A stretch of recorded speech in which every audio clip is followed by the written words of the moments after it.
Então, vamos agradecer ao Pai, ao Mestre Jesus e à espiritualidade amiga por toda oportunidade de aprendizado, de evolução, de renovação de ideias, renovação de pensamentos, renovação de sentimentos e, por conseguinte, renovação de atitudes e de conduta. Pedimos ao Pai que nos abençoe essa tarde de estudo, de reflexão, para que podemos extrair da letra o que é de melhor para o nosso crescimento. Assim seja. Vai lá, Betinha. Então, vamos lá. Deixa eu compartilhar aqui.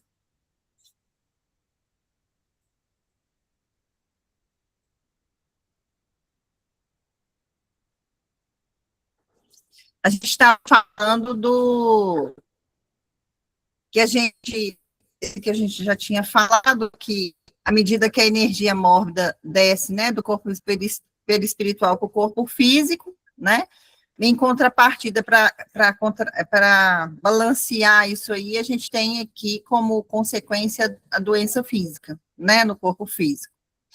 A gente conversou também sobre os dois tipos de tratamento, né, que tem a homeopatia e a homeopatia, que é mais orgânica, né?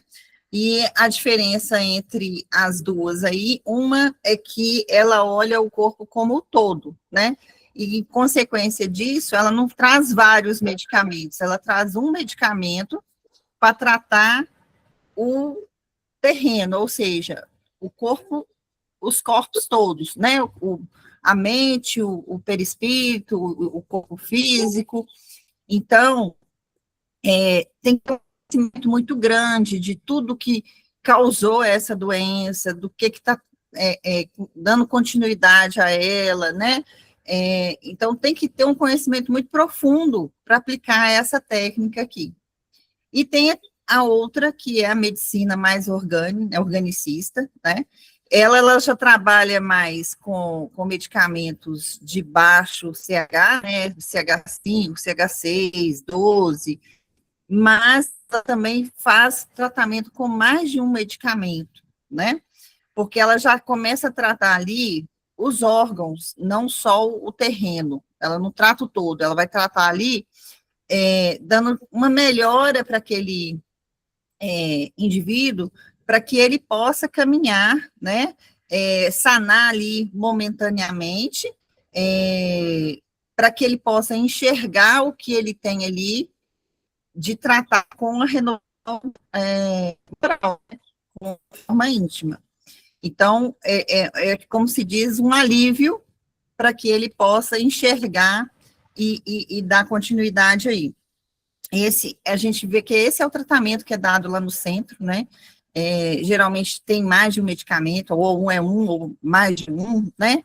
A pessoa toma aquele medicamento por um curto período de tempo, ou seja, ela toma um vidro e às vezes já troca para outro, né? Então, não é igual... E como o Ezequiel fala, né, Beth? Às vezes, um medicamento, ele prepara você, o organismo, né, e energeticamente, para um outro medicamento que vem logo a seguir. Então, o tratamento, ele é uma sequência, né? Uhum. Então, às vezes, por exemplo, para poder ele pegar um medicamento que seria o mais adequado, vamos falar, se tivesse tudo certinho, tomaria aquele medicamento.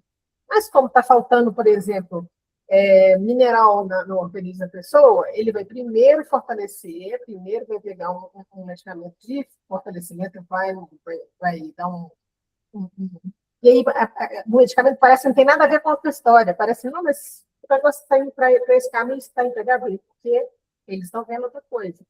Eles estão vendo que, às vezes, o organismo está debilitado em alguma área, né, algum mineral, alguma coisa assim, está faltando cálcio, está faltando alguma coisa, eles vão lá e suplementam para primeiro para o terreno, para depois começar um tratamento propriamente dito para a coisa em si. Eu também percebo, Aline, que, por exemplo, muitas vezes a pessoa não vai nem ao médico, né? E aí ela já pede uma orientação, ou então ela até vai ao médico, mas assim, o que a gente tem percebido muitas vezes, eu posso falar de mim, que eu fui no médica tipo médica da família na Unimed, e o meu convênio, ele era um convênio mais baixo, né?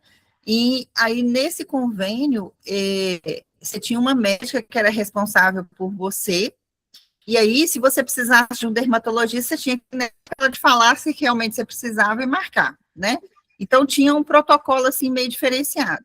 E eu fui pela primeira vez, que eu estava sem convênio, e o dia que eu fiz o convênio, eu falei assim, eu vou levar meus exames, né? Porque, assim, a pessoa precisa me entender, já que ela é médica da, né? Assim, uma médica como se fosse da família, que ela tem que conhecer seu para ela poder me acompanhar, porque assim, eu estava com um problema de hormônio, então eu precisava que alguém me entendesse, porque nem eu estava me entendendo, eu precisava de um entendimento, de uma pessoa assim, que tivesse mais esclarecimento. Aí levei meus exames todos, aí cheguei lá, ela falou assim, não, você pode guardar isso aí tudo, vão tratar a sua anemia, não vou olhar mais nada, porque eu tenho 15 minutos para te atender, né? Então, assim, diante dessa precariedade que a gente vive hoje, né, de não ter uma pessoa que te atenda direito, né, que te olhe e te enxergue, eu acho que acaba que a espiritualidade, nesses momentos ali que a pessoa pede uma orientação, ela acaba tendo que sanar isso também, né, porque se você vai lá e Com pede, certeza. a pessoa só enxerga uma coisa, outra pessoa tem que enxergar o resto. Não, Então, eu e o acho Ezequiel tem falado muito a respeito dessa questão dos médicos virarem receitista, né? Que agora é assim, eles não veem um quadro geral. Então, o seu problema está no ombro esquerdo, então é um medicamento para o ombro esquerdo, vamos supor, né? E aí acaba que a pessoa, às vezes, ela tem um problema totalmente diferente daquilo, a causa é outra, mas ele está tratando o corpo, não está tratando a mente da pessoa. Né? E que eu vejo muito isso também, que eles, além de serem receitistas, eles também exageram na hora de receitar medicamento. Tem animal que chega lá para a ficha lá que o animal sofreu isso, aquilo, está com problema tal, o médico receitou e está tomando. E faz uma lista interminável de medicamentos.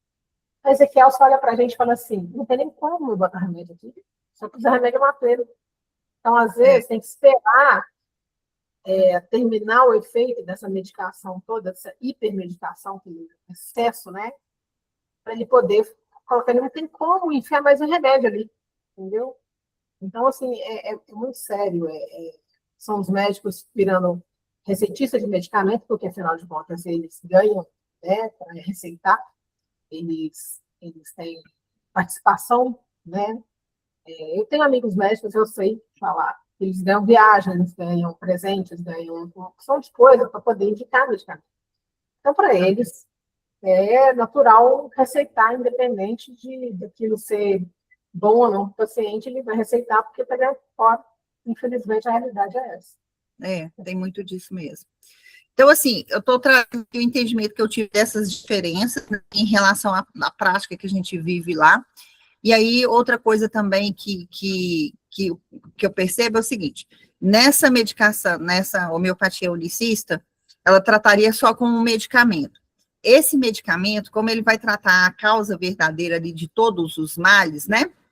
Ou pretende-se isso, ela começa a dar os efeitos colaterais, vamos dizer assim, né? Que ele começa a ter o que ele tinha ali quando criança, então vai voltando ali os sintomas que ele tinha, né? Então, quando você, por exemplo, esse aqui o outro mentor, começasse a dar um medicamento lá, que começasse a voltar o que ele estava sentindo, em vez de melhorar, a pessoa sumia, né? Nem continuava o tratamento.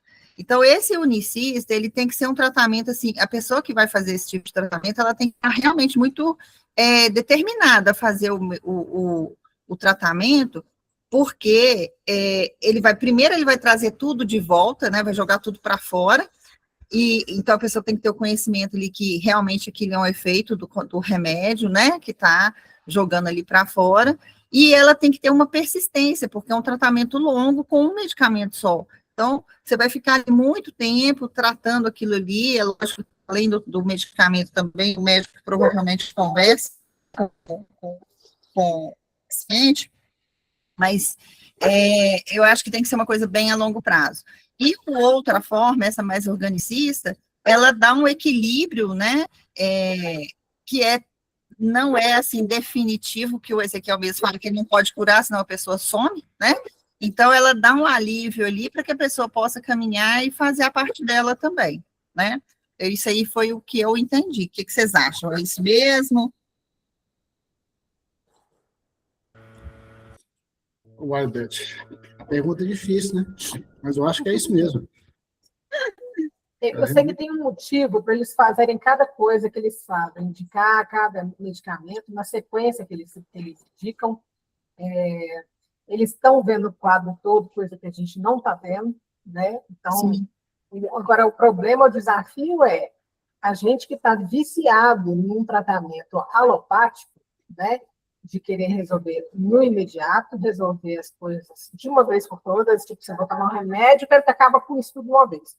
Mas, o Gordon falou, o fato gerador está ainda vivo e ativo, né? O que é o fato gerador? É alguma enfermidade moral, enfermidade mental dele, né? Espiritual. Então, o que eu vejo muito é o seguinte, eles não perdem viagem, não, mas acontece também que depende da pessoa querer melhorar. A pessoa que quer mesmo, ela está comprometida em melhorar, ela vai dar um jeito de melhorar, ela vai mexer onde tem que mexer. Então, se ela tiver que mexer no qualidade, no estilo de vida dela, ela mexe. Se ela tiver que mexer na questão moral dela, ela vai correr atrás. Mas agora tem um caso lá, igual, por exemplo, estava vendo uma vez no Nutrition lá, e a pessoa estava reclamando de dor no joelho e refluxo. A pessoa acha que tinha mais de 120 quilos, se não me engano, uma mulher. Aí eu perguntei para ele assim, mas aqui, ele falou assim, isso aí, se não emagrecer, resolve. É fluxo do meu joelho. Eu sei porque eu tive isso. Eu estava fora do peso e tinha dor no joelho, tinha refluxo, tinha opção de coisa. Aí ele falou assim, pois é, filho, então, como é que vai ser? Você vai ficar receitando remédio ou medicamento, ela pode seguir ou não, mas ela não vai, se ela não mudar o estilo de vida, ela vai voltar aqui semana que vem, na próxima semana, no mês que vem, e assim por diante. A gente vai ficar aqui até termina. Tá? Mas a gente, é assim que funciona mesmo. A pessoa, uma hora, ela tem que acordar. Entendeu? Então, ninguém promete nenhuma cura, porque a cura tem que vir da pessoa. Não tem como a pessoa. Aí eu vou tomar um remédio e estou livre do negócio. Não é assim, a gente é muito viciado nisso ainda, por causa da medicina tradicional. Mas não é assim que funciona. E a dor vai voltar. E o problema vai voltar. E enquanto a pessoa não tomar uma atitude na vida dela, vai continuar o mesmo problema. E vocês acham que ficou claro aqui, então, essa divisão, né, da homeopatia unicista e a homeopatia organicista? Deu para entender direitinho? Deu sim, Beth. Deu? Deu. Então, aqui fala, né, que o tratamento pressupõe um conhecimento mais completo do terreno mórbido, ou seja, de todo o indivíduo, de seu processo de vida, de peculiaridades de sua personalidade, dos traumas, fraquezas e pendores, né? Isso faz com que a homeopatia um processo de bordo ser grave, e o tratamento se torna um processo que considera não somente o conjunto das queixas do paciente, mas também a sua alma, seus sentimentos e sua história de vida. Aí esse é o unicismo, né? Só complementando aqui, né? E aí exige, né, que fala que exige que o médico, né, ele tenha mais estudo, seja muito cuidadoso para que ele possa atender aí o paciente dessa forma. E requer um envolvimento maior do médico-paciente, permitindo ao profissional interagir em todos os níveis do doente, acompanhar o seu determinado processo de cura. Eu acho que nesse caso, a pessoa que quer realmente ser um homeopata, na palavra mais, no sentido mais integral da coisa, eu acho que tinha que aliar isso a um curso de psicologia e também de evangelização espírita mesmo. Eu acho que ele juntasse essas três, a medicação homeopática, junto com a terapia e ainda uma evangelização, a coisa ia dar uma robustecida, vamos dizer assim. Sim, sim. O problema que eu vejo é o seguinte, que as pessoas não estão muito dispostas a isso, não. Que é um negócio imediatista, entendeu?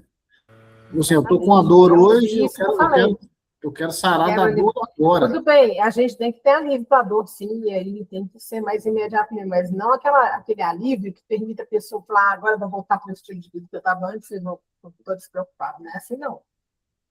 Mas realmente, cutucar a ferida, né, é uma coisa muito complexa, e não é todo mundo que quer, como diz, remexer em certas coisas.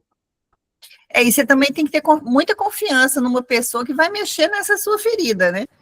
Porque a pessoa tem que entender Por isso bastante. que eu falo que a pessoa também teria que ser formada em psicologia junto, sabe? E ainda se ela juntasse essas três, psicologia, homeopatia e espiritismo, nossa, Sim. eu acho que aí seria, como diz, o paciente pode até não querer, tipo assim, mas não foi por falta de oferecer todos os recursos necessários para a cura definitiva, sabe? Eu acho que aquele doutor Vardil, Ricardo Vardil, ele utiliza disso aí. Eu acho que ele é médico, psiquiatra,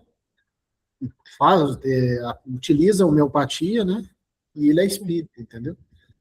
E é aqui de Belo Horizonte, doutor Vardil, Ricardo Vardil. Aí você não conhece, não. Depois pesquisa para você ver. Tem umas palestras dele aí no YouTube, e depois dá uma olhada para você ver. Tá. Passa o nome dele depois lá no grupo. Coloco lá, sim. E o segundo, que é o que a gente já conhece, né, que são os medicamentos lá de mais organicistas, né, voltados para as necessidades, assim, essenciais e que são básicas para que possa realmente ter uma segunda etapa aí de tratamento, né, para atingir a finalidade dela. Aqui, peraí, só um pouquinho que eu gravei isso aqui. Que além da autocura e da atuação dos espíritos, somente o remédio dinamizado, empregado com critérios de unicismo, é capaz de atingir o psicossoma. Então, o tratamento homeopático com as dosagens baixas, né, e que não é da forma unicista, ela não, às vezes, ela não vai atingir o psicossoma, ou seja, ela não vai assim, atingir o terreno todo, ela vai ter partes ali que também são necessárias, né? Às vezes a pessoa não dá conta, você vai falar assim, olha, você tem que, a partir de hoje você não pode comer carne, você não pode fumar, você não pode beber, você não pode fazer, você não pode pensar mal dos outros, você não pode fazer nada de errado, você tem que ser perfeito. A pessoa não vai conseguir, né? Então, assim, ela tem que ir por partes. Então, essa parte da homeopatia também atende essas partes aí que a pessoa precisa, né? Que são necessárias também, né? Então, é isso. E aqui vem um comparativo da organicista com a unicista, né? A organicista é uma fase primitiva da homeopatia, foi como ela começou, né? A unicista é uma segunda fase aí aqui não é da doença não, gente, aqui é da homeopatia. Deixa eu mudar aqui, ó. Então, fase secundária da homeopatia o organicista trata da doença isoladamente e a unicista trata o doente, não da doença. E organicista, a doença é fenômeno orgânico. Na unicista, a doença é um distúrbio do terreno.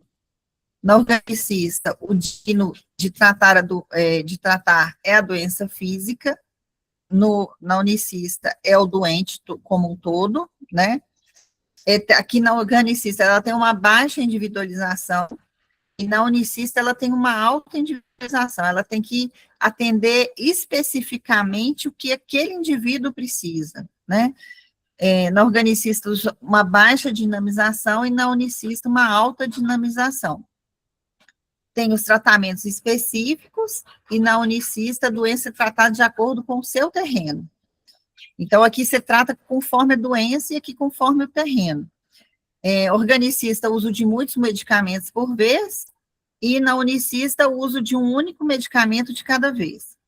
Organicista, efeito comumente paliativo, e a homeopatia é um estímulo à lei da cura. O medicamento vai agir ali como um estímulo para que o organismo vá fazendo essas mudanças aí. A cirurgia espiritual. A homeopatia, evadindo-se de uma interpretação puramente mecanicista, se fundamenta na sutileza dos campos energéticos que sustentam a vida, sendo capaz de interferir decisivamente neles. Seus medicamentos realizam verdadeiras e delicadas cirurgias espirituais, e como tal requerem cuidados até então ignorados nos procedimentos médicos habituais, né? Então, o que é isso? A homeopatia, ela vai tratar o indivíduo a nível energético, né? Muitas vezes você vai no medicamento ali e vai falar assim, não, ali não tem nada, só tem álcool ou só tem água, né? Então, ele não tem uma substância que vá tratar o paciente, mas, na realidade, ele vai estar agindo em nível energético. Então, eles comparam aqui que o tratamento homeopático, ele é correspondente a uma cirurgia perispiritual, tá?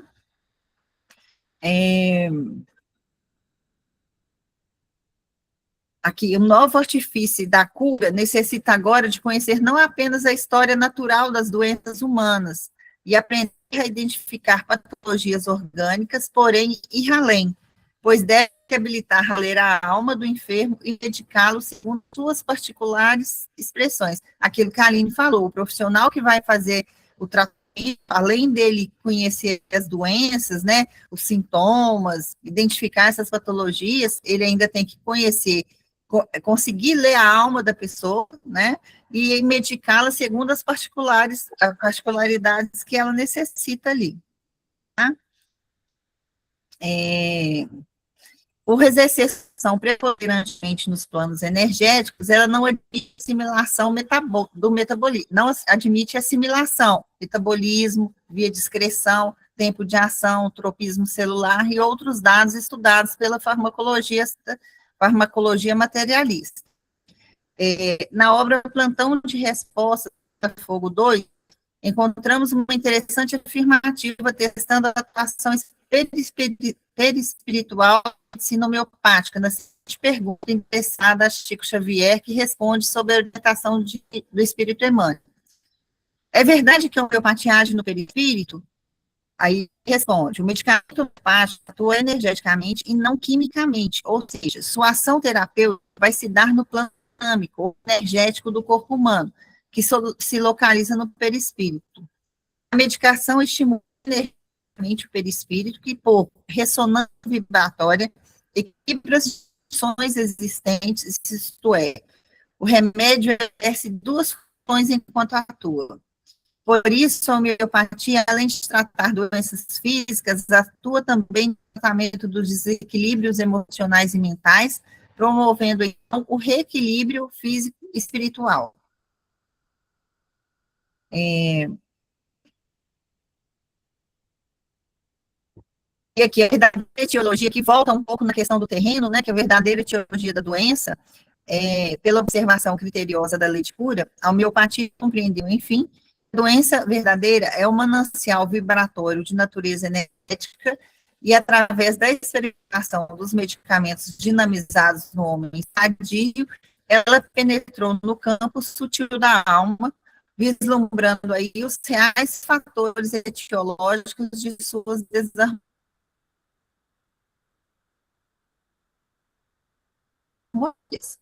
Hahnemann descobriu que portamos manchas na alma. As doenças são traumas de natureza espiritual que trazemos impregnados em nossos tecidos sutis já ao nascer. O conjunto de tais nódulos foi princípios divinos que norteiam a consciência, querem a lei do amor, levam o homem a adoecer, em todos os níveis de manifestação pertinente. Interrogar. Os medicamentos de fato podem nos curar? O que é a cura real? Qual o verdadeiro papel dos processos terapêuticos? Isso é o que vem aí no capítulo, nos próximos capítulos aí do livro, né? E ele vai tratar dessa parte aí, né? Então é isso, vai acabar mais cedo, mas é porque só faltava um restinho mesmo. Não estou te ouvindo. Você conseguiu encerrar, então, toda a parte que você tinha que apresentar? Você conseguiu fechar tudo? Ótimo, ótimo. Deu uma avançada boa, foi muito boa a sua explicação. Gostei muito. Ai, que bom, obrigada. Não tem problema, a gente... A gente ficou mudo. Ficou, travou. Alô? Oi, agora sim. Deu uma travadinha. Deu uma Você travadinha ali. Repete. A internet não tá boa para ladrinho, né? Por causa dessa chuva. Não tem problema terminar antes, não. É até bom que a gente dá um intervalo entre uma coisa e outra. Mas alguém tem dúvida? Tá tudo tranquilo? Não, é isso mesmo. Né? Tá. Eu vou ter que ver com o Edésio, porque o Edésio, gente, o problema do Edésio, que não sei se ele conversou com você, William, ele está cheio de questões familiares lá, e ele me conversou no outro dia lá acho que foi no dia do Festival de Sorvete, que ele falou que ele vai ter que abrir mão de muitas tarefas, e eu acho que a do grupo aqui também, desse grupo de estudo. A gente vai ver na próxima quarta-feira, né, e ver como é que vai fazer. Pois é. Fazer o estudo. Pois é, então, assim, até então era ele, né, que tinha se colocado para estudar, mas eu acho que ele não vai ter condição de sair. Sim. Então, nós vamos ter que ver se eu faço, se o Wicker faz, ou se mais alguém faz, porque basicamente é só nós três que estão levando a sério aqui por enquanto, né? Então, vai ter que ser nós três mesmo. Mas não tem problema, não. Nós três nos comprometendo a estudar e ir para frente. Quem sabe nós três mais para frente, não somos nós que vamos ajudar lá a Ângela e o Vicente a fazer os medicamentos para poder atuar lá dentro, né? Porque a Ângela, inclusive, está afastada e a Célia até perguntou para ele, para o Ezequiel, que disse, Ezequiel, a Ângela me perguntou quando é que ela vai poder voltar, porque ela tá, acho que ela está cuidando da irmã dela, se não me engano. Aí o Ezequiel explicou assim, falou assim, tem um trabalhador que a gente precisa afastar um pouco, para ele perceber o tanto que ele era feliz, e não sabia.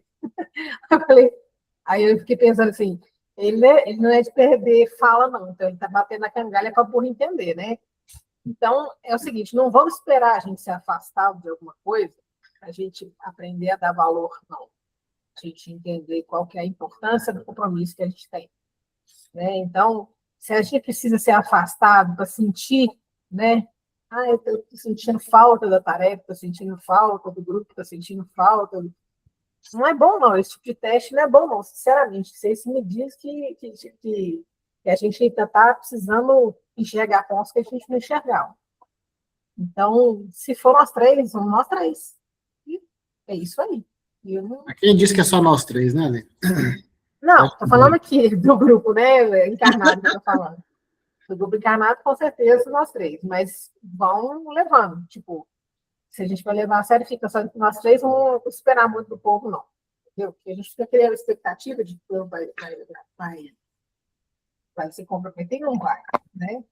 Eu não quero passar por esse teste de ser afastado da tarefa para saber o quanto que ela valia, porque ela é importante para mim, não. Então, vamos manter. Vamos continuar. É isso aí. Vamos continuar. Então, eu vou colocar de novo lá no grupo os capítulos que estão faltando e quem que vai fazer. Aí vocês olham lá quem que pode fazer. Tá bom? Tá bom. Recomeça aí. Tá bom? Betinho, obrigadão, viu? Estava muito bom. Gostei de vocês. Obrigada. Então, até já, gente. Depois vai pro grupo. Tchauzinho. Nós vamos fazer uma prece final. É verdade. Eu faço. Faz pra gente, Lívia? Faço. Vamos agradecer, né, mais uma vez, nosso Mestre Jesus, a oportunidade pelo trabalho de hoje, e que possamos aqui continuar firmes na sua seara, com um propósito de aprendizagem e também de ajudar o nosso próximo. Pai nosso que estais nos céus, santificado seja o vosso nome, venha a nós o vosso reino, seja feita a vossa vontade, assim na terra como nos céus. O pão nosso cada dia nos dai hoje, perdoai as nossas ofensas, assim como nós perdoamos a quem nos tem ofendido, não os deixeis cair em tentação, mas livrai-de todos os males, que assim seja. Então, até, pessoal. Gente, falou. Tchau. Tchau, tchau.